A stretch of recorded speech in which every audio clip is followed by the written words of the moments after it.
शुभ रात्रि sleep stories में आपका स्वागत है। आज की कहानी है दो वृद्ध पुरुष। एक गांव में अर्जुन और मोहन नाम के दो किसान रहते थे। अर्जुन धनी था, मोहन साधारण पुरुष था। उन्होंने चिरकाल से बद्रीनाथ की यात्रा का इरादा कर रखा था। अर्जुन बड़ा सुशील, साहसी और दृढ़ था। 2 बार गांव का चौधरी रहकर उसने बड़ा अच्छा काम किया था। उसके 2 लड़के तथा एक पोता था।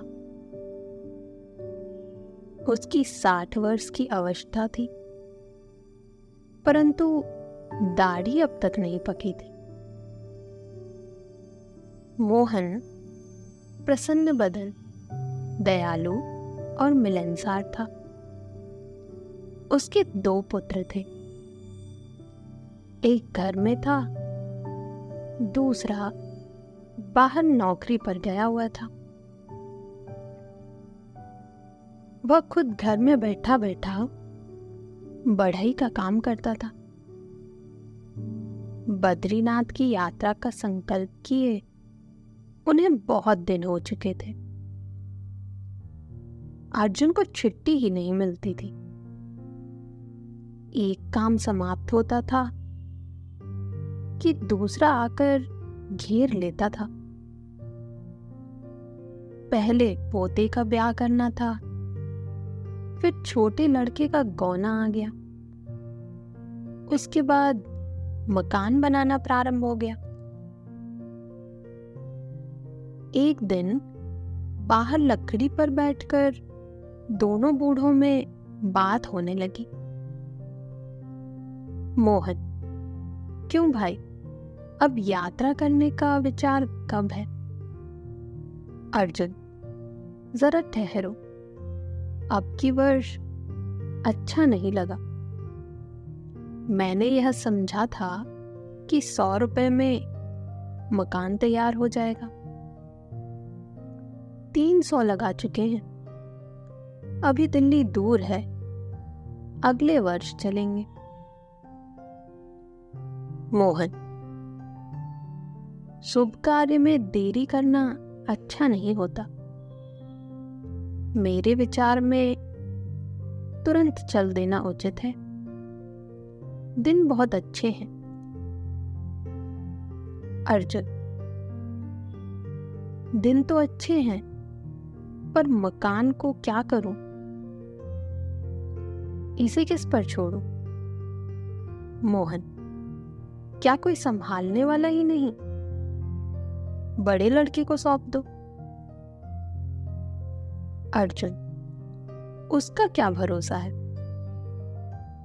मोहन, वाह वाह, भला बताओ तो कि मरने पर कौन संभालेगा? इससे तो यह अच्छा है कि जीते जी संभाल ले और तुम सुख से जीवन व्यतीत करो। अर्जुन, यह सत्य है, पर किसी काम में हाथ लगाकर उसे पूरा करने की इच्छा सभी की होती है। मोहन, तो काम कभी पूरा नहीं होता, कुछ न कुछ कसर रह ही जाती है। कल की ही बात है कि रामनवमी के लिए स्त्रियां कई दिनों से तैयारियां कर रही थी। कहीं लिपाई होती थी, कहीं आटा पीसा जाता था। इतने में रामनवमी आ गई। बहू बोली, परमेश्वर की बड़ी कृपा है कि त्योहार बिना बुलाए ही आ जाते हैं, नहीं तो हम अपनी तैयारी ही करती रहें। अर्जुन, एक बात और है, इस मकान पर मेरा बहुत रुपया खर्च हो गया है। इस समय रुपयों की भी कमी है। कम से कम 100 रुपए तो हो, नहीं तो यात्रा कैसे होगी। मोहन: आहा, जो जितना धनवान होता है वह उतना ही कंगाल होता है। तुम और रुपयों की चिंता जाने दो। मैं सच कहता हूं, इस समय मेरे पास 100 रुपए भी नहीं, परंतु जब चलने का निश्चय हो जाएगा तो रुपया भी कहीं ना कहीं से अवश्य आ जाएगा। बस यह बतलाओ कि चलना कब है। अर्जुन: तुमने रुपए जोड़ रखे होंगे, नहीं तो कहां से आ जाएगा, बताओ तो सही। मोहन: कुछ घर में से कुछ माल बेचकर पड़ोसी कुछ चौखट आदि मोल लेना चाहते हैं, उसे सस्ती दे दूंगा। अर्जुन: सस्ती बेचने पर पछतावा होगा। मोहन: मैं सिवाय पाप के और किसी बात पर नहीं पछताता। आत्मा से कौन सी चीज प्यारी है। अर्जुन: यह सब ठीक है, परंतु घर के कामकाज बिसराना भी उचित नहीं। मोहन: और आत्मा को बिसराना तो और भी बुरा है। जब कोई बात मन में ठान ली तो उसे बिना पूरा किए छोड़ना नहीं चाहिए। अंत में चलने का निश्चय हो गया। 4 दिन बाद जब विदा होने का समय आया तो अर्जुन बड़े लड़के को समझाने लगा। मकान पर छत इस प्रकार डलवाना, भूसी बखार में इस भांति जमा कर देना, मंडी में जाकर अनाज इस भाव में बेचना, रुपए संभाल कर रखना, ऐसा ना हो खो जाए। घर का प्रबंध ऐसा रखना कि किसी प्रकार की हानि न होने पाए। उसका समझाना समाप्त ही नहीं होता था। इसके प्रतिकूल मोहन ने अपनी पत्नी से केवल इतना कहा कि तुम चतुर हो, सावधानी से काम करती रहना। मोहन तो घर से प्रसन्न मुख बाहर निकला और गांव छोड़ते ही घर के सारे बखेड़े भूल गया। साथी को प्रसन्न रखना, सुखपूर्वक यात्रा कर घर लौट आना उसका मंतव्य था। राह चलता था तो ईश्वर संबंधी कोई भजन गाता था या किसी महापुरुष की कथा कहता। सड़क पर अथवा सराय में जिस किसी से भी भेंट हो जाती उससे बड़ी नम्रता से बोलता। अर्जुन भी चुपके चुपके चल तो रहा था, परंतु उसका चित्त व्याकुल था। सदैव घर की चिंता लगी रहती थी। लड़का अनजान है, कौन जाने क्या कर बैठे। अमुक बात करना भूल आया था। ओहो, देखो मकान की छत पड़ती है या नहीं, यही विचार उसे हरदम घेरे रहते थे। यहां तक कि कभी कभी लौट जाने को तैयार हो जाता था। चलते चलते 1 महीना बाद वे पहाड़ पर पहुंच गए। पहाड़ी बड़े अतिथि सेवक होते हैं। अब तक यह खरीदा हुआ अन्न खाते आ रहे थे। अब उनकी खातिरदारी होने लगी। आगे चलकर वे ऐसे देश में पहुंचे जहां दुर्घट अकाल पड़ा हुआ था। खेतियां सब सूख गई थी। अनाज का एक दाना भी नहीं उगा था। धनवान कंगाल हो गए थे। धनहीन देश को छोड़कर भीख मांगने बाहर भाग गए थे। यहां उन्हें कुछ कष्ट हुआ। अन्न कम मिलता था और वह भी बड़ा महंगा। रात को उन्होंने एक जगह विश्राम किया। अगले दिन चलते चलते एक गांव मिला। गांव के बाहर एक झोपड़ा था। मोहन थक गया था। बोला, मुझे प्यास लगी है, तुम चलो, मैं इस झोपड़े से पानी पीकर अभी तुम्हें यहां मिलता हूं। अर्जुन बोला, अच्छा पी आओ, मैं धीरे धीरे चलता हूं। झोपड़े के पास पहुंचकर मोहन ने देखा कि उसके आगे धूप में एक मनुष्य पड़ा है। मोहन ने उससे पानी मांगा। उसने कोई उत्तर नहीं दिया। मोहन ने समझा कि कोई रोगी है। समीप जाने पर झोपड़े के भीतर एक बालक के रोने की आवाज सुनाई दी। किवाड़ खुले हुए थे। वह भीतर चला गया। उसने देखा कि सिर पर केवल एक चादर को ओढ़े बुढ़िया धरती पर पड़ी है। पास में भूख का मारा हुआ एक बालक बैठा बैठा रोटी रोटी पुकार रहा है। चूल्हे के पास एक स्त्री तड़प रही है। उसकी आंखें बंद हैं, कंठ रुका हुआ है।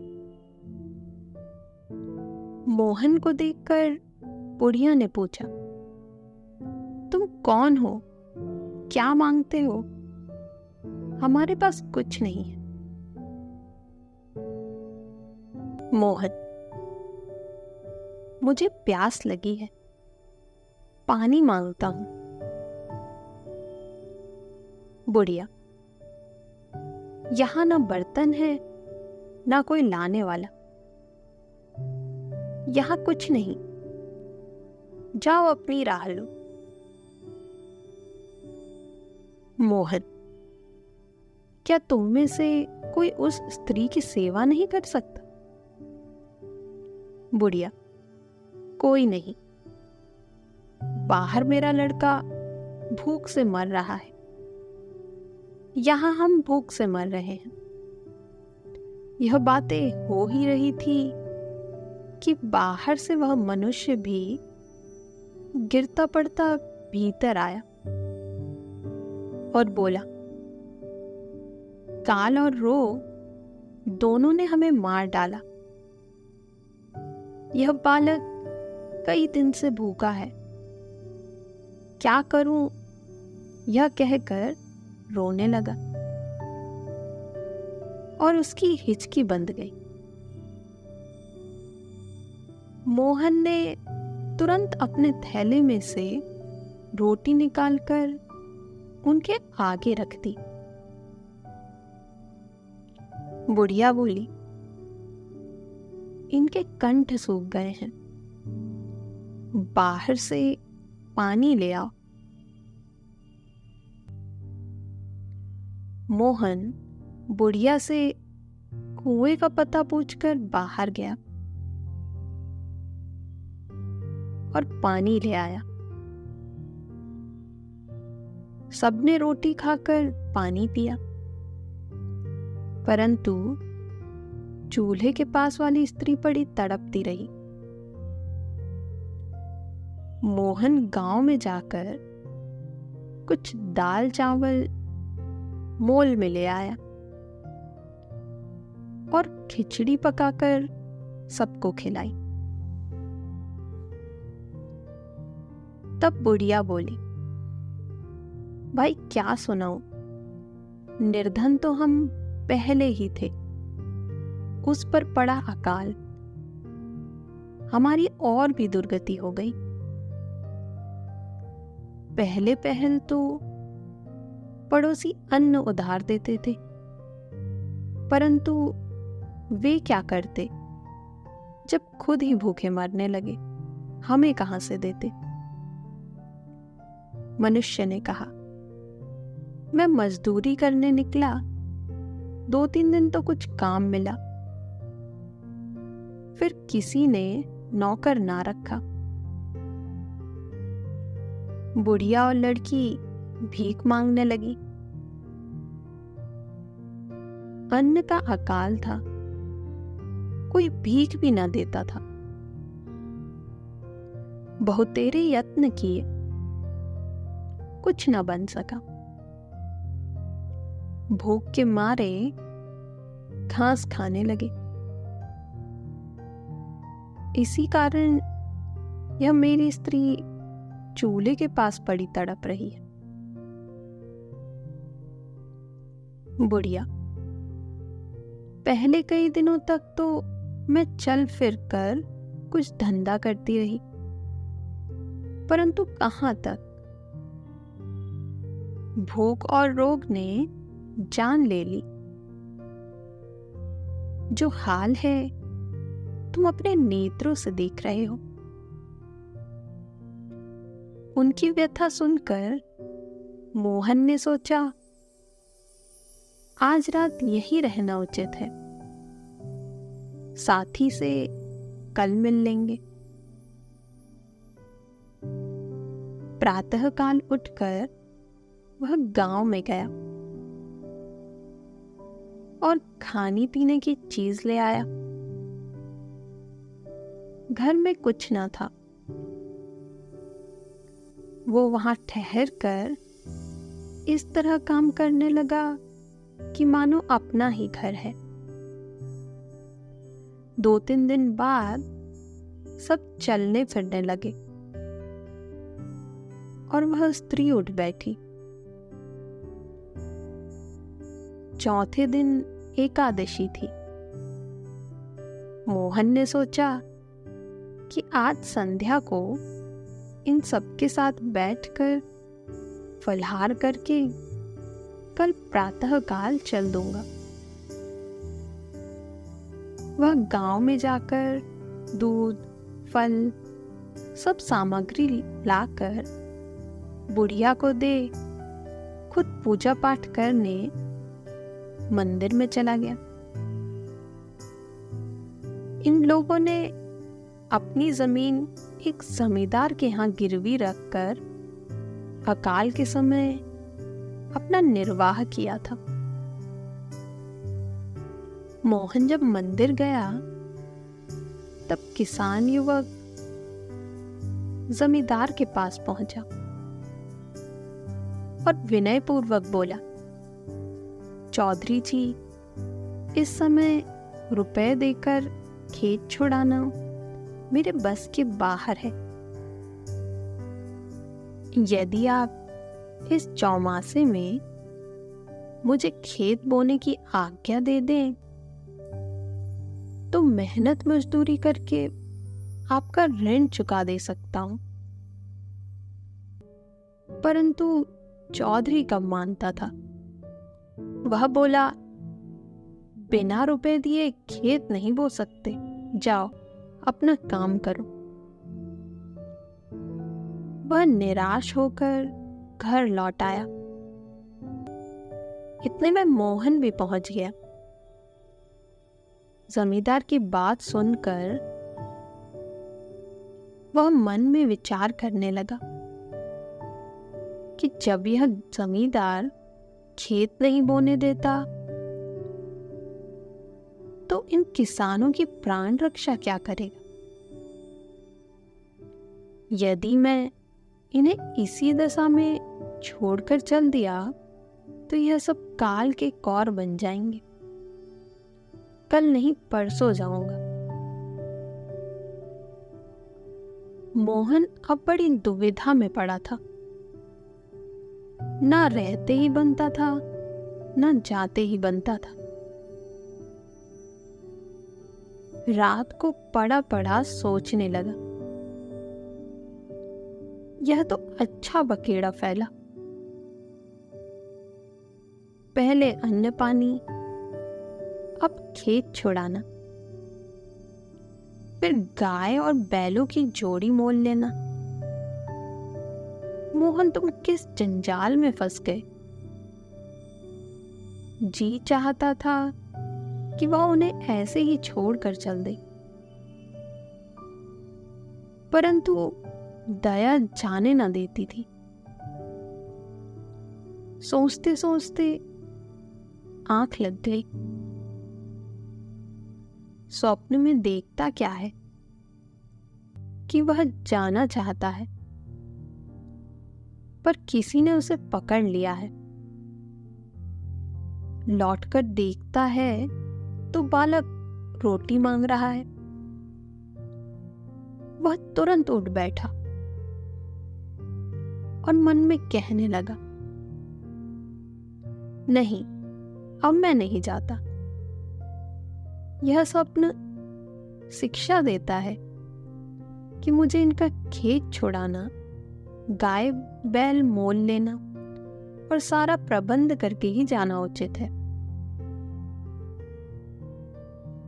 प्रातःकाल उठकर जमींदार के पास गया और रुपया देकर उनका खेत छुड़ा दिया। जब एक किसान से एक गाय और 2 बैल मोल लेकर लौटा तो राह में स्त्रियों को बातें करते हुए सुना। बहन, पहले तो हम उसे साधारण मनुष्य जानते थे। वह केवल पानी पीने आया था, पर अब सुना है कि खेत छुड़ाने और गाय बैल मोल लेने गया है। ऐसे महात्मा के दर्शन करने चाहिए। मोहन अपनी स्तुति सुनकर वहां से टल गया। गाय बैल लेकर जब झोपड़े पर पहुंचा तो किसान ने पूछा, पिताजी, यह कहां से लाए? मोहन, अमुक किसान से यह बड़े सस्ते में मिल गए हैं। जा पशुशाला में बांधकर इनके आगे कुछ भूसा डाल दो। उसी रात जब सब सो गए तो मोहन चुपके से उठकर घर से बाहर निकल बद्रीनारायण की राह ली। 3 मील चलकर मोहन एक वृक्ष के नीचे बैठकर बटुआ निकालने लगा।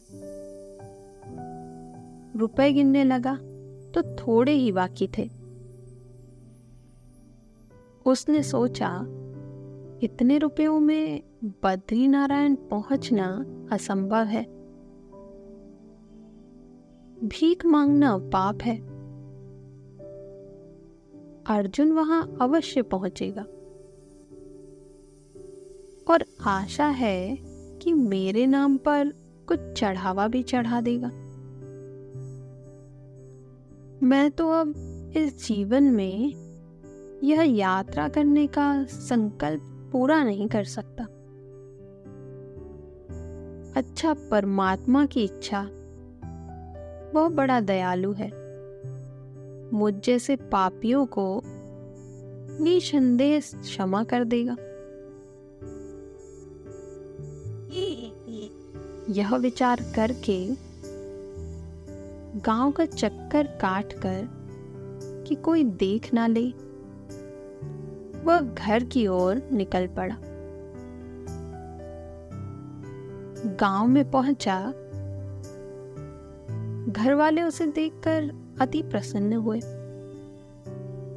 और पूछने लगे, लौट क्यों आए? मोहन ने यही उत्तर दिया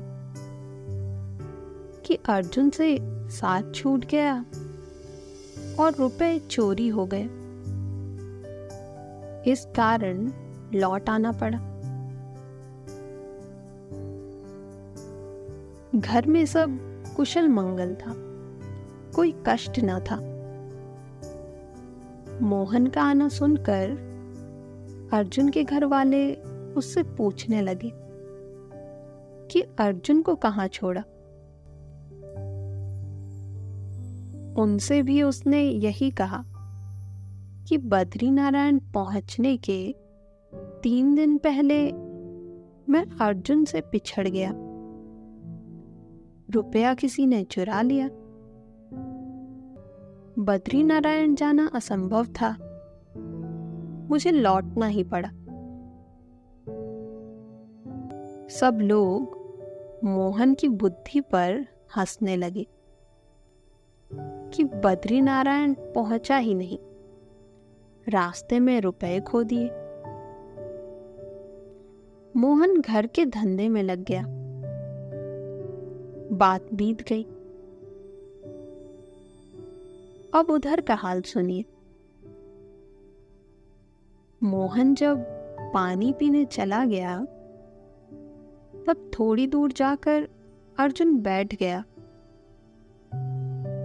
और साथी की राह देखने लगा। संध्या हो गई, पर मोहन न आया।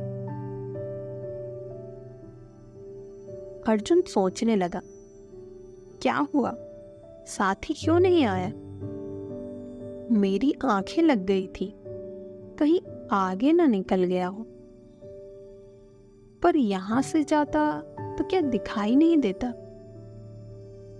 पीछे लौटकर देखूं, पर कहीं आगे न चला गया हो, फिर तो मिलना ही असंभव है।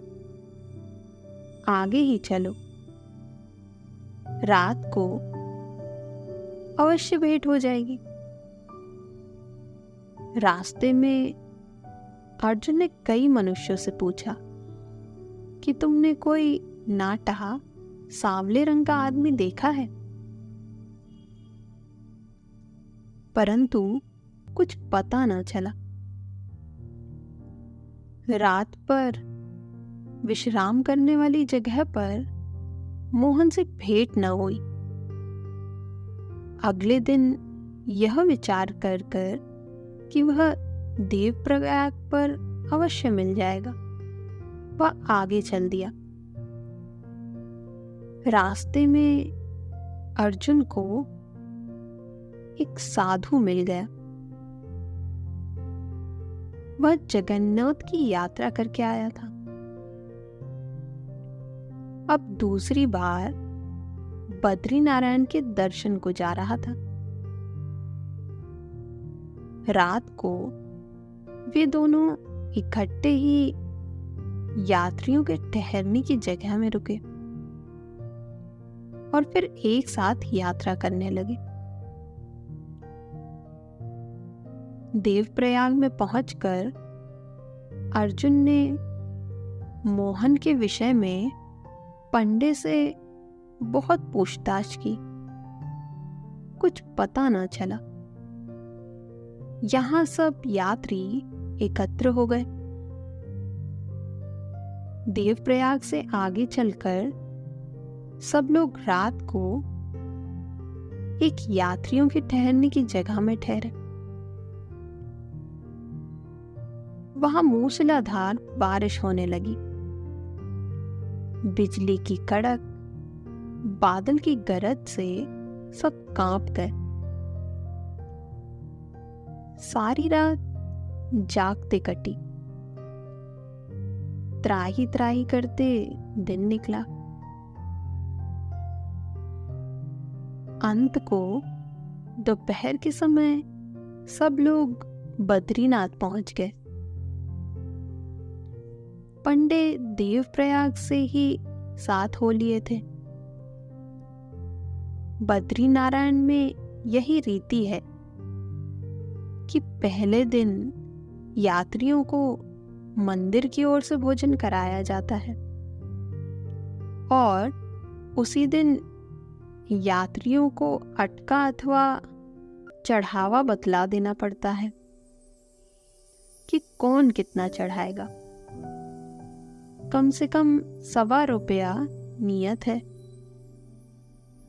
उस समय तो सबने पंडों के घरों में जाकर विश्राम किया। दूसरे दिन प्रातःकाल उठकर दर्शन में लग गए। अर्जुन और साधु एक ही स्थान में टिके थे। सांझ की आरती के दर्शन करके लौटकर जब घर आए तब साधु बोला कि मेरा किसी ने रुपए का बटुआ निकाल लिया।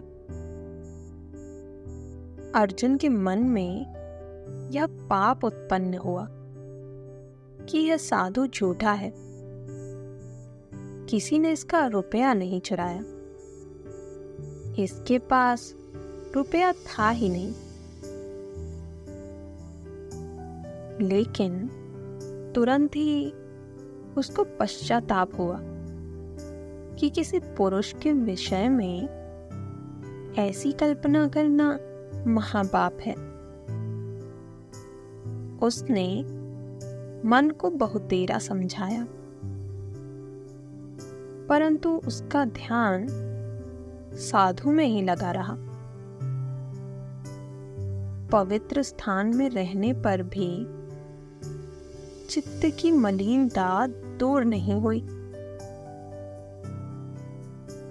इतने में शयन की आरती का घंटा बजा। दोनों दर्शनार्थ मंदिर में चले गए। भीड़ बहुत थी। अर्जुन नेत्र मूंद कर भगवान की स्तुति करने लगा, परंतु हाथ बटुए पर था, क्योंकि साधु के रुपए खो जाने से उसके मन में भय आ गया था। अंतःकरण का शुद्धन हो जाना क्या कोई सहज बात है? स्तुति समाप्त करके नेत्र खोलकर अर्जुन जब भगवान के दर्शन करने लगा तब देखता क्या है, मूर्ति के अति समीप मोहन खड़ा है। ए मोहन! नहीं नहीं, मोहन यहाँ कैसे पहुंच सकता है? सारे रास्ते तो ढूंढते आए हूं। मोहन को साष्टांग दंडवत करते देखकर अर्जुन को निश्चय हो गया कि मोहन ही है। शायद किसी दूसरी राह से यहां आ पहुंचा है। चलो अच्छा हुआ, साथी तो मिल गया। आरती हो गई। यात्री बाहर निकलने लगे। अर्जुन का हाथ बटुए पर था कि कोई रुपए न चुरा ले। वह मोहन को खोजने लगा, पर उसका कहीं अता पता नहीं चला। दूसरे दिन प्रातःकाल मंदिर जाने पर अर्जुन ने फिर देखा कि मोहन हाथ जोड़े भगवान के सम्मुख खड़ा है। वह चाहता था कि आगे बढ़कर मोहन को पकड़ ले, परंतु वह जैसे ही आगे बढ़ा, मोहन गायब हो गया। तीसरे दिन भी अर्जुन ने वही दृश्य देखा। उसने सोचा कि चलकर द्वार पर खड़े हो जाओ, सब यात्री वहीं से निकलेंगे, वही मोहन को पकड़ लूंगा। अतएव उसने ऐसा ही किया। लेकिन सब यात्री निकल गए, मोहन का कहीं पता ही नहीं। एक सप्ताह बद्रीनाथ में निवास करके अर्जुन घर लौट पड़ा। राह चलते अर्जुन के चित्त में वही पुराने घर के झमेले बार बार आने लगे। साल भर बहुत होता है, इतने दिनों में घर की दशा ना जाने क्या हुई हो। कहावत है, छाते लगे 6 मास और छिन होए उजाड़। कौन जाने लड़के ने क्या कर छोड़ा हो, फसल कैसी हो, पशुओं का पालन पोषण हुआ है कि नहीं। चलते चलते अर्जुन जब उस झोपड़े के पास पहुंचा जहां मोहन पानी पीने गया था, तो भीतर से एक लड़की ने आकर उसका कुर्ता पकड़ लिया और बोली, बाबा बाबा भीतर चलो। अर्जुन कुर्ता छुड़ाकर जाना चाहता था कि भीतर से एक स्त्री बोली, महाशय भोजन करके रात्रि को यहीं विश्राम कर लीजिए, कल चले जाना। वह अंदर चला गया और सोचने लगा कि मोहन यहीं पानी पीने आया था, शायद इन लोगों को उसका कुछ पता हो। स्त्री ने अर्जुन के हाथ पैर धुलाकर भोजन परोस दिया। अर्जुन उसको आशीष देने लगा। स्त्री बोली, दादा हम अतिथि सेवा करना क्या जाने, यह सब कुछ हमें एक यात्री ने सिखाया है। हम परमात्मा को भूल गए थे। हमारी यह दशा हो गई थी कि यदि अब वह बूढ़ा यात्री ना आता तो हम सबके सब मर जाते। वह यहाँ पानी पीने आया था, हमारी दुर्दशा देखकर यहीं ठहर गया। हमारा खेत गिरवी पड़ा था, वह छुड़वा दिया। गाय बैल मोल ले दिए और खाने की सामग्री जुटाकर एक दिन ना जाने कहां चला गया। इतने में एक बुढ़िया आ गई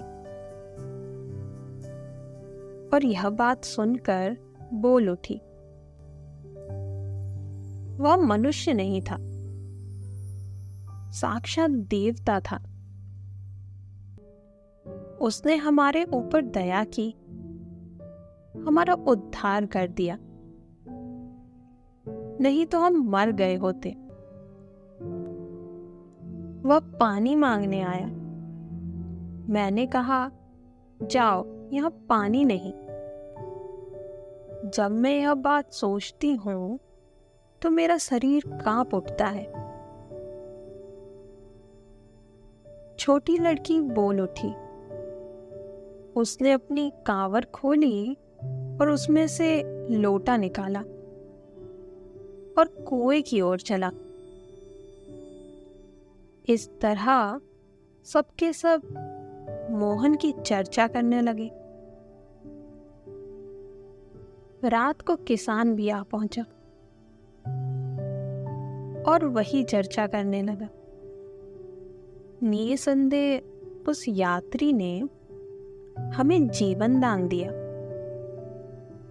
हम जान गए कि परमेश्वर क्या है और परोपकार क्या है। वह हमें पशुओं से मनुष्य बना गया। अर्जुन ने अब समझा कि बद्रीनारायण के मंदिर में मोहन के दिखाई देने का कारण क्या था। उसे निश्चय हो गया कि मोहन की यात्रा सफल हुई। कुछ दिन बाद अर्जुन घर पहुंच गया। लड़का शराब पीकर मस्त पड़ा था। घर का हाल सब गड़बड़ था। अर्जुन लड़के को डांटने लगा। लड़के ने कहा, तो यात्रा पर जाने को किसने कहा था, ना जाते। इस पर अर्जुन ने उसके मुंह पर तमाचा मारा। दूसरे दिन अर्जुन जब चौधरी से मिलने जा रहा था तो मोहन की पत्नी मिल गई।